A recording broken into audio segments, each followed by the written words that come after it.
इस TV news देख रहे हैं आप, मैं हूं अंसारुल हक।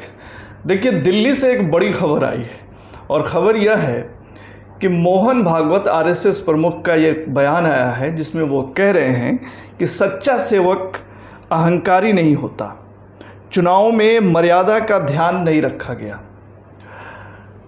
इससे पहले जब लोकसभा चुनाव चल रहे थे उस समय भी जेपी नड्डा का एक बयान आया था जिसमें वो आरएसएस को लेकर के उनका उस संदर्भ में कहा गया था कि अब बीजेपी खुद में सक्षम है।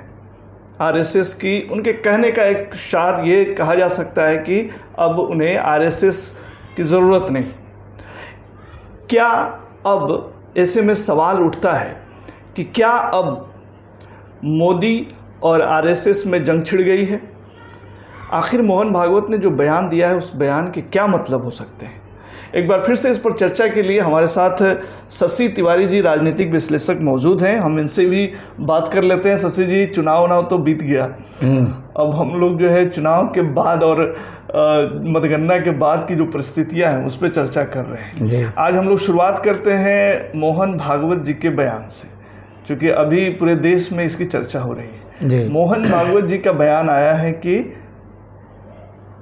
वो सीधे तौर पे उन्होंने मोदी को जिम्मेदार ठहराया है, नाम नहीं लिया है, लेकिन उन्होंने इशारा वही किया है कि सच्चा सेवक अहंकारी नहीं होता, चुनाव में मर्यादा का ध्यान नहीं रखा गया। तो क्या अहंकारी नजर आ रहे हैं? देखिए, बात तो बहुत दूर की है। इसकी शुरुआत मई महीने से हुई थी जब जेपी नड्डा, भाजपा के राष्ट्रीय अध्यक्ष, एक अखबार के साथ इंटरव्यू इंडियन एक्सप्रेस में इंडियन एक्सप्रेस के साथ लीज मैथ्यू से जब बात कर रहे थे, इंडियन एक्सप्रेस के संवाददाता से, तो उन्होंने उनके सवाल के जवाब में कहा था कि अब आरएसएस की ज़रूरत भाजपा को उतनी नहीं है जितना अटल बिहारी वाजपेयी के ज़माने में थी।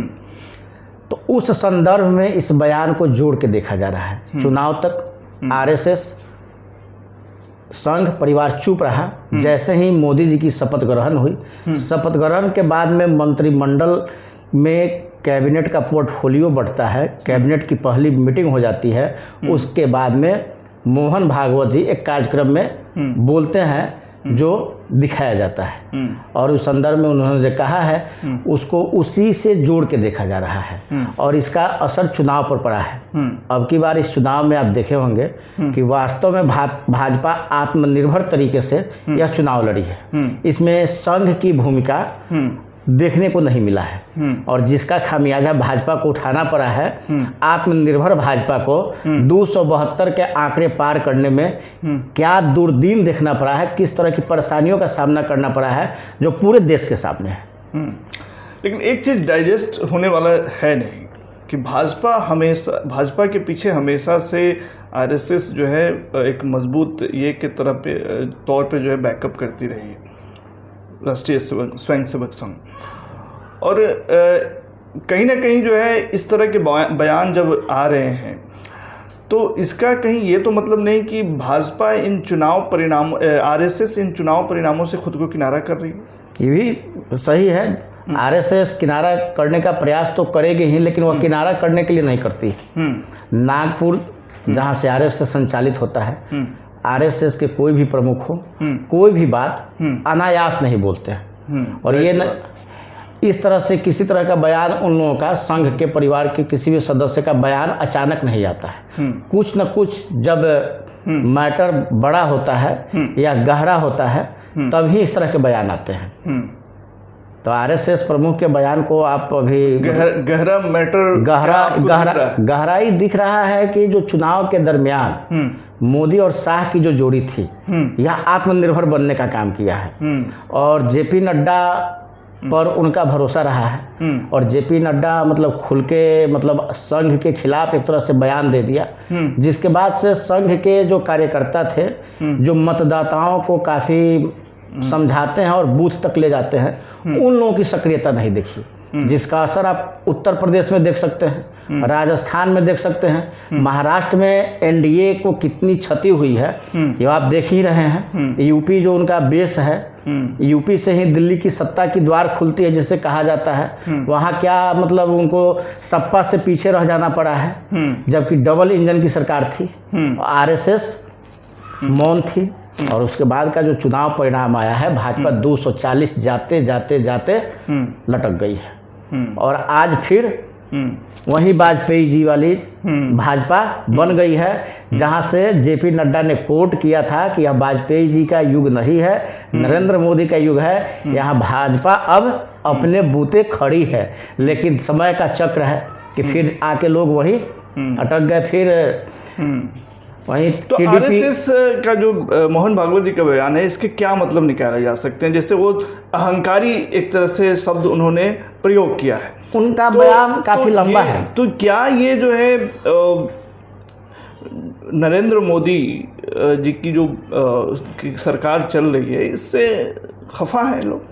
खफा नहीं है। मणिपुर का भी उन्होंने जिक्र किया है, लेकिन मोहन भागवत एक बात बोले हैं अपने पूरे बयान में कि 10 वर्षों में बहुत ही सुंदर काम हुए हैं, बहुत अच्छे काम हुए हैं। इसके बावजूद देश में गलत तरीके से नैरेटिव गढ़ा गया है। उन्होंने नाम लेके भाजपा की बुराई नहीं की है, लेकिन विपक्ष को उन्होंने विरोधी कहने से परहेज किया है, उसे कहा है प्रतिपक्ष। नरेंद्र यहाँ पे मोहन भागवत जो बातें बोल रहे हैं उसके दौरान उन्होंने विपक्ष को विरोधी के तौर पर नहीं देखने की सलाह दी है। उन्होंने कहा है कि एक प्रतिपक्ष है, प्रतिपक्ष एक आईना दिखाता है, उसे रहना जरूरी है।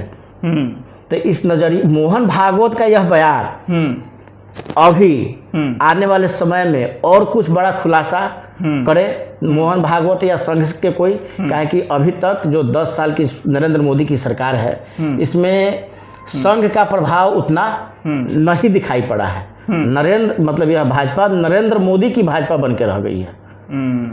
और एक बात आपको बता दें कि यही संघ परिवार जब लाल कृष्ण आडवाणी पाकिस्तान दौरे पर थे और उन्होंने पाकिस्तान के कायदे आजम, वहाँ के राष्ट्रपिता कहे जाने वाले मोहम्मद अली जिन्ना के मज़ार पे जाते हैं, वहाँ कुछ बयान देते हैं।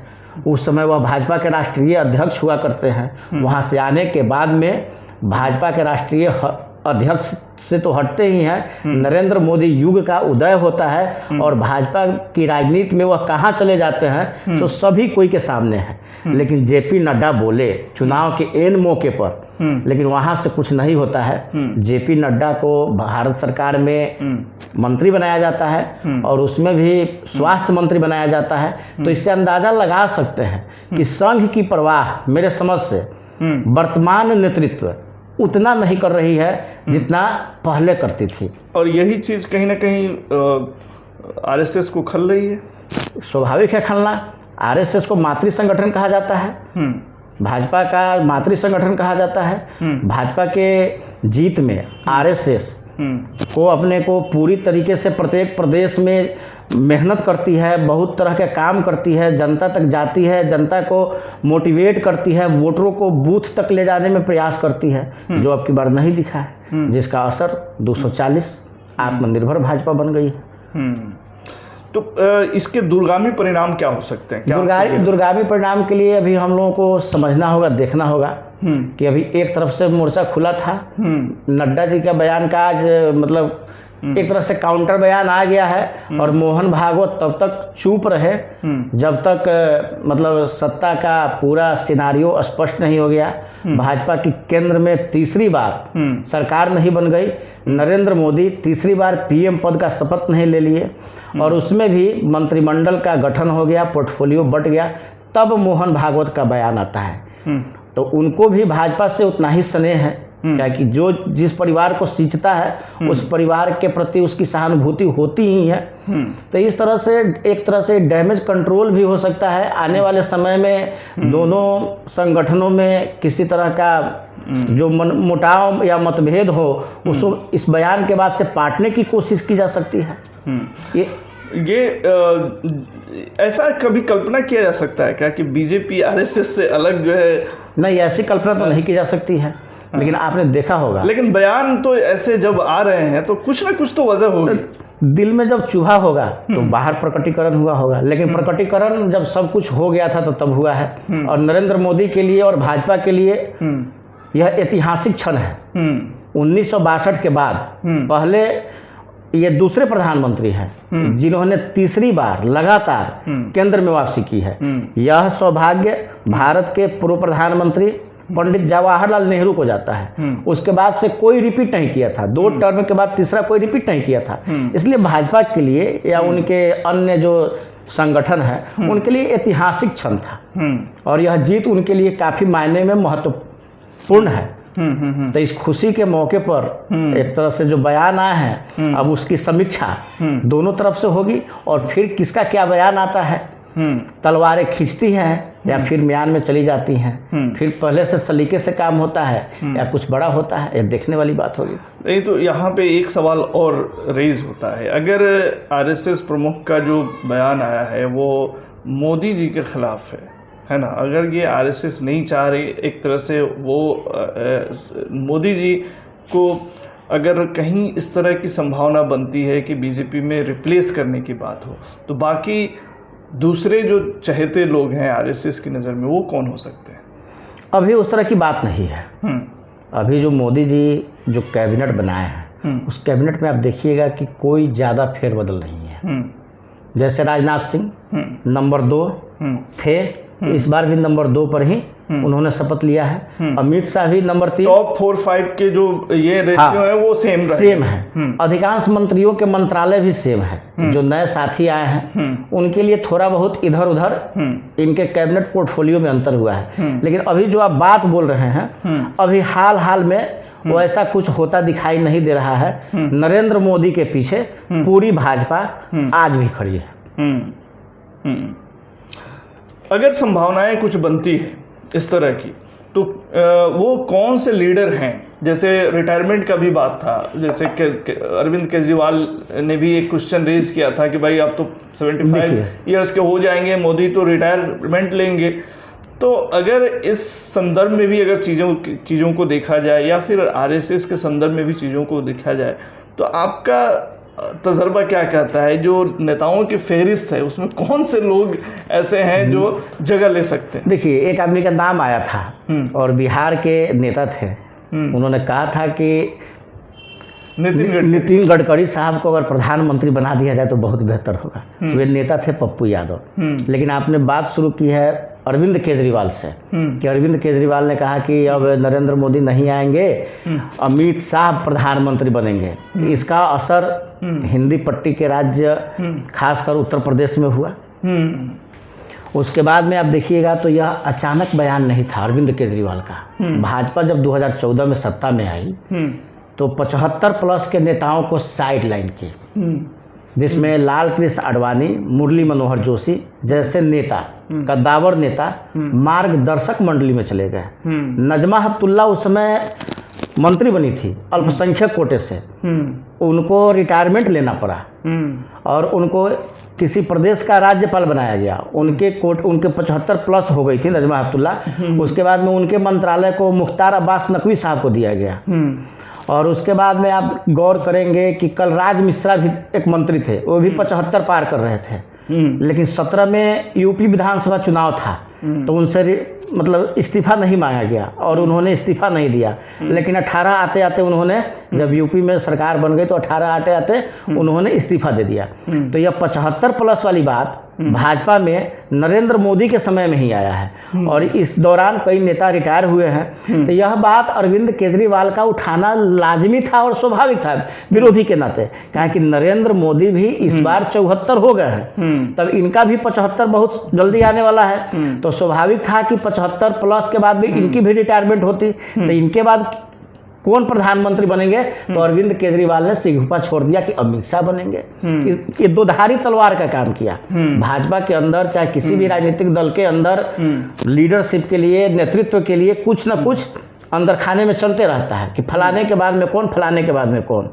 देश में एक नैरेटिव है। फायदे से तो जो अभी प्रोफोलियो कहता है बीजेपी का, जिस तरह से प्राइम मिनिस्टर के बाद दूसरे नंबर पे आते हैं राजनाथ सिंह, तो देखा जाए तो जो नॉर्मल वे में जब दूसरे नंबर के हैं तो भाई मोदी के बाद तो राजनाथ सिंह आते हैं। नहीं तो उम्र के हिसाब से राजनाथ सिंह 1 नंबर में आते हैं और राजनाथ सिंह के ही काल में जब राष्ट्रीय अध्यक्ष हुआ करते थे तो इनको प्रधानमंत्री का उम्मीदवार घोषित करके भाजपा लड़ी थी। तो उम्र के बारे में बात हो रही है, न कि मंत्रिमंडल में सीनियरिटी और जूनियरिटी के नाम में। अभी देश में दो नाम चल रहा था, एक मतलब हिंदी पट्टी के राज्यों में जो हिंदुत्व के आज बहुत बड़े चेहरे बने हुए हैं, योगी आदित्यनाथ उत्तर प्रदेश तो साइड कर दिया, उत्तर प्रदेश के मुख्यमंत्री, तो उनका नाम खूब तेजी से चल रहा था कि नरेंद्र मोदी, यही उनके लिए जो है अभिशाप बन गया, यही अभिशाप बन गया और उनका नाम चल रहा था। तो इस चीज को अरविंद केजरीवाल ने बहुत सलीके से भुना दिया। उसके बाद में 75+ को आके अमित शाह ने खंडन किया है मीडिया के सामने और कहा है कि 24 की ही नहीं 29 का भी चुनाव भाजपा नरेंद्र मोदी के नेतृत्व में ही लड़ेगी। अब उम्र का वहां पर बंदिश खत्म हो चुका है। तो 29 में तो हो जाएंगे 79। तो अभी जीतन मांझी क्या है, 75+ की बात होती है तो जीतन मांझी जो अभी बिहार से मंत्री बने हैं, हम पार्टी के राष्ट्रीय अध्यक्ष हैं, गया सुरक्षित सीट से जीते हैं, उनको मंत्री बनाया गया है, अच्छा मंत्रालय दिया गया है, तो उनका भी तो उम्र 79 साल है। तो ये 75+ की बात तो यही खत्म हो जाती है। तो कुछ नेताओं को साइड करने के लिए ये 75 इयर्स का सऊफा, हाँ, उस समय मतलब मार्गदर्शक मंडली बना के कर दिया गया था किसी तरह साइड। लेकिन आपने देखा होगा कि नरेंद्र मोदी जब से प्रधानमंत्री बने हैं तब पहली बार 282 या 83 था 2014 में, 2019 में 303 आया था, तो वे मतलब अपने हिसाब से करते थे। लेकिन इस बार परिस्थितियां उनके फेवर में नहीं है और आरएसएस भी कहीं ना कहीं अपना एक लाइन ले रहा है। तो लाइन लेने के लिए तो इन लोगों ने मौका दिया है। जेपी नड्डा साहब को इन चुनाव के मौके पर, जिस समय चुनाव अपने पीक पर था, उस समय अगर इस तरह के बयान देते हैं तो इसका राजनीतिक हलकों में क्या मैसेज आएगा। बहुत तरह की बातें होती है, यह कहानी होती है आप बैल मुझे मार या आत्मघाती कदम। तो इतने छोटे नेता तो है नहीं, बीजेपी के राष्ट्रीय अध्यक्ष हैं, उनके जब बयान आ रहे हैं तो इसको भी डिकोड करना जो है मेरे ख्याल से बहुत इसके मायने निकाले जा सकते हैं। हो सकता है कि बयान के संदर्भ में या बातचीत के फ्लो में बोल दिया हो उन्होंने, लिया अंदर खाने जैसे बताया जाता है कि मोदी और शाह को मतलब किसी की सुनते नहीं हैं, ज़्यादातर काम अपने तरीके से करते हैं। उन्होंने गुजरात में भी मतलब कार्य किया। गुजरात में गोधरा दंगे के बाद में जब राजधर्म की बात हुई तो उनके पीछे खड़ा हो गए थे लाल कृष्ण आडवाणी। तो उस समय वाजपेयी जी वहाँ क्या हो गए थे, फेल कर गए थे। और वाजपेयी जी ने राजधर्म के पालन की बात कही थी और लाल कृष्ण आडवाणी सामने खड़े हुए थे उनके, लेकिन बाद में लाल कृष्ण आडवाणी मार्गदर्शक मंडल में चले गए। मार्गदर्शक ये भी जो है एक अजीब खेल है। मुरली मनोहर जोशी के साथ उन्होंने लाल चौक कश्मीर में झंडा फहराने का काम किया था। वो भी मार्गदर्शक मंडली में चले गए। लेकिन मुरली मनोहर जोशी को तो नहीं, लेकिन फिलहाल उन्होंने लाल कृष्ण आडवाणी को भारत रत्न देकर के उनका सम्मान बढ़ाने का काम नरेंद्र भाई मोदी ने कर दिया है। तो नरेंद्र मोदी जी ने वो पैचअप कर लिया। तो बहरहाल तो ये सवाल बहुत अहम है और सवाल इसलिए उठ रहा है क्योंकि जो आरएसएस का बयान आया है, आमतौर से ऐसा बयान नहीं आता है। पिछले दिनों जेपी नड्डा बीजेपी के राष्ट्रीय अध्यक्ष, उनका बयान आया था, तो उस संदर्भ में और कल जो मोहन भागवत जी का बयान आया है, दोनों के संदर्भ में अगर बातें देखी जाएं तो कयास तो ये ज़रूर लग रहे हैं कि क्या अहंकारी जैसे शब्द का प्रयोग अगर कर रहे हैं, हालांकि उन्होंने नाम नहीं लिया है लेकिन इसके जद में प्रधानमंत्री मोदी ज़रूर हैं, तो अगर इस तरह की बातें वो कर रहे हैं तो आखिर इसके मतलब क्या निकाले जा सकते हैं। आने वाले समय में चीज़ें जो हैं जब स्पष्ट होंगी तो उससे पता चलेगा कि आखिर मोहन भागवत जी के इस बयान को देने का क्या मतलब था। लेकिन अभी फ़िलहाल इस संदर्भ में ये देखा जा रहा है कि क्या दोनों के बीच में आरएसएस और मोदी भरसक जो है कुछ चीज़ें चल रही हैं क्या। तो आगे क्या होता है वो भी हमारी नज़र रहेगी। फ़िलहाल के लिए इतना ही। तमाम खबरों और डिबेट्स के लिए जुड़े रहिए STV न्यूज़ के साथ।